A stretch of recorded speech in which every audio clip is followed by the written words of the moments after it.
Okay, Bismillahirrahmanirrahim. Assalamu alaikum, dear fellows and dear students.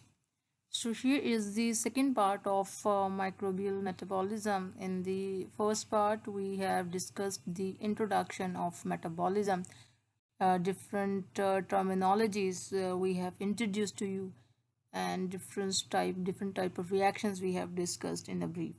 So here is the second part of the microbial metabolism. So here we will discuss the reactions uh, um, that that are carried out after the glycolytic pathway. So in the previous lecture, you can see the part one, microbial part one. So after the glycolysis ends, so at the end of the glycolysis, we have two molecules of pyruvate, and if the microorganisms are aerobic, they use oxygen, or they are inorganic, so they will use electron transport chain to produce a massive amount of ATP. So the pyruvate can go to the different parameters. Pyruvate can go for the fermentation also, that we will discuss in another lecture, and pyruvate can also enter into the Krebs cycle. So today we'll start the Krebs cycle. So what will we are going to discuss about? So there are some other names also. So Krebs cycle is also known as citric acid cycle. The Krebs cycle also known as TCA cycle, which means tricarboxylic acid cycle. So this cycle was identified by Hans Krebs. So that is why it is known as Krebs cycle.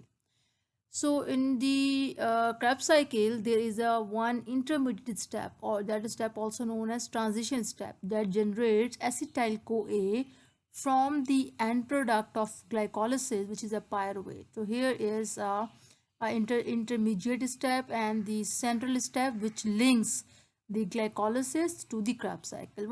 I'll show you in next slide what is this step. So in then acetyl group of the acetyl CoA that entered into the TCA cycle.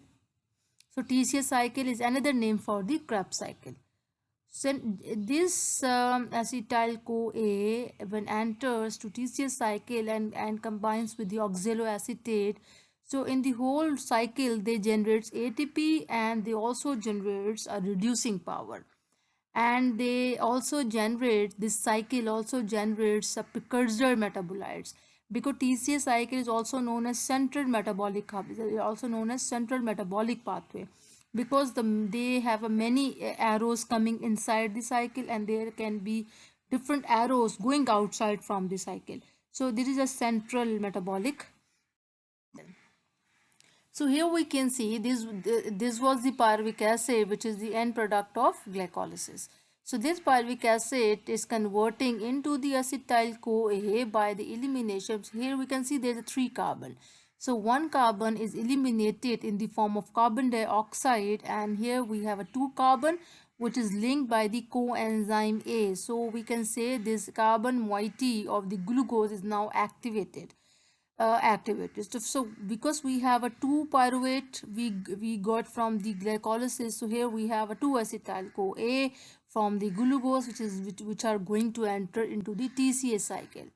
So here there is also the oxidation of these substrate molecules is taking place, because this molecule is going to oxidize, and this oxidation is coupled with the reduction of this NAD, oxidized NAD. So this become a reduced now.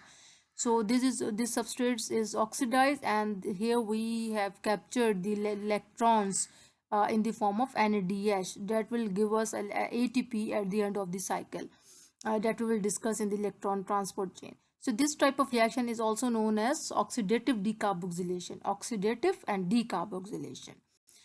Okay, so one thing, every step is catalyzed by a very specific enzyme. So this enzyme is very important complex, and this enzyme is known as pyruvate dehydrogenase complex.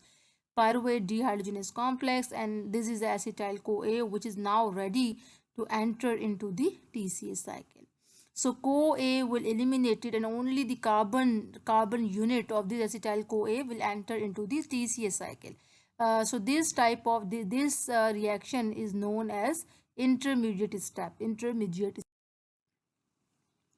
So here we have our TCA cycle. So there is again the same reaction. This is a pyruvic acid and it is undergoing a oxidative decarboxylation. So CoA is eliminating, and this bond between the acetyl CoA and acetyl CoA, when this bond breaks, that release energy, and that energy is used to couple this oxaloacetate with the acetyl moiety. So this oxaloacetate has a 4 carbon and acetyl has 2 carbons. So altogether we have a 6 carbon product, which is citric acid cycle. This is a condensation reaction, and this is a citric acid cycle. So I'm not going into the detail of each and every substrate and the product. So we are interested to knowing about how many NADH we are getting in the TCS cycle and where there is a carboxylation. So here we can see there is a decarboxylation reaction. Here we can see there is a oxidative decarboxylation. Here we can see again we can see the oxidative decarboxylation reaction. And this step number 5, we can see there is a substrate level phosphorylation, because there is activated succinyl CoA. When CoA is eliminated in this reaction, so that energy is used to couple the GTP to the PI. So here we have a GTP, and this GTP is equivalent to the ATP. So in some books you will find directly ATP written over here, but actually there is a GTP. So this is a substrate level phosphorylation. So in the one cycle of TCA, we are getting 1 ATP in this substrate by the substrate level phosphorylation.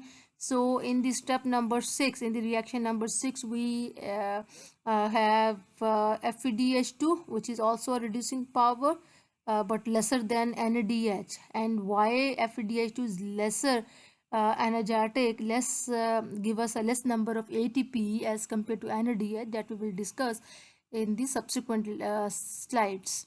So here the fumaric acid and malic acid, and again here we have regenerate oxaloacetate. So that is why this is known as cycle, because we have completed one cycle and then the end product of the cycle now and again enter into the cycle. So this is a whole story of TCA cycle, and at the end of the cycle we have 1, 2, 3 NADH and 1 FeDH2, 3 NADH and 1 FeDH2. And again in one TCA cycle we have 2 carbon dioxide and 1 carbon dioxide is here. So that is why we say that we have completely oxidized glucose in the TCA cycle. So all of these carbons are carbon of glucose. All of these carbons are carbon of glucose, because the glucose is 6 carbon molecule, and this is and this is a one part. This cycle is we have discussed for the one pyruvic acid. So we also know that pyruvic acid, there are 2 pyruvic acid which is coming out from the glucose. So everything we need to multiply by 2 if we are talking about complete glucose molecule. So there is a, for one pyruvic acid there is 1 carbon dioxide, 2 carbon dioxide, and this is 3. So for 2 pyruvic acid there will be a 6 carbon dioxide. So now we can say that the glucose is completely gone. So this is oxalic acid we regenerate. So here we can see there is in the one cycle of TCA we have get the 4 reducing equivalents, 3 in the form of NADH and 1 in the form of FeDH2, 1 substrate level phosphorylation, that is synthesis of 1 ATP molecule per TCA cycle, and 2 carbon dioxide and 1 carbon dioxide in this intermediate step. And in one intermediate step we have also 1 NADH. So we can also say that after the glycolysis altogether we have 4 NADH and we have 1 FeDH2 and 1 substrate level phosphorylation ATP synthesis, and we have 3 carbon dioxide molecule. So this is a TCA cycle. So in next lecture we will